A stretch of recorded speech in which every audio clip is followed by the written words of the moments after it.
არ ვიცი მან რა გაიგო, რა ვენ გაიგო, ვინ როგორ დაიკარგა თარგმანში, მე არ ვიცი. პოლიტიკური სკანდალის მეორე დღეს ქართული ოცნებისთვის მაშველი რგოლი დაუდგენელი თარჯიმანი აღმოჩნდა. შალვა პაპუაშვილი ამტკიცებს, რომ ვახტანგ გომელაურის მოადგილეს ევროსაბჭოს ადამიანის უფლებათა კომისრისთვის არ დაუმალავს, რომ შარშან აქციების დროს წყალში ქიმიურ ნივთიერებებს ურევდნენ. პაპუაშვილი ამბობს, რომ მაიკლ ფლაერმა ალექსანდრე დარახველიძის ნათქვამი თარგმანის დროს აურია. ჩვენ თანხდებით ამ იმაზე თუ არა, რომ სიმართლე არის ის, რომ ჯერ კიდევ შარშან დეკემბერშივე შინაგან სამინისტრო ამბობდა თუ რა სპეციალური საშუალებები გამოიყენება, მათ შორის რომ წყლის წავში ხდებოდა შერევა. ამას ხო თანხდები. შესაბამისად, თუ კი ვინმე ამტკიცებს, რომ ამის შემდეგ რაღაცა სხვა უთხრეს, ან ვერ გაიგო, ან არ ვიცი, ხა არ გაიგო.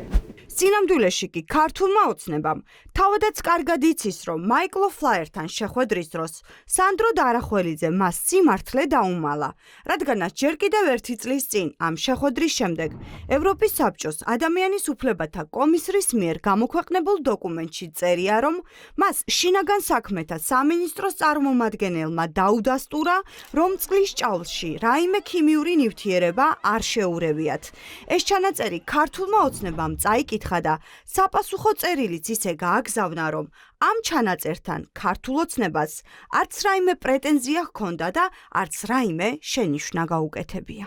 ყველაფერი ის თავის დროზე ის შეხვედრის ინფორმაცია, რომელსაც კომისარი დაეყრდნოდა, რომელთაც დაწერა, რომ დარახველიძის მიერ მოწოდებული ინფორმაციით წყალში არაფერი არ იყო გარეული, პირველად სანამ გამოქვეყნებოდა, მიეწოდა ქართულ მხარეს, მათ პუნქტობრივად უპასუხეს და მათ ამ პუნქტობრივ პასუხში სიტყვა არ არის ნახსენები იმის შესახებ, რომ კომისრის ეს წინადადება იყო არასწორი ან არასწორი ინფორმაცია შეიცავდა. არადა შინაგან საქმეთა მინისტრის მოადგილე ალექსანდრე დარახველიძე ნამდვილად პირველი იყო, ვინც დაადასტურა, რომ წყლის ჭაულში სხვა ქიმიურ ნივთიერებებსაც ურევდნენ.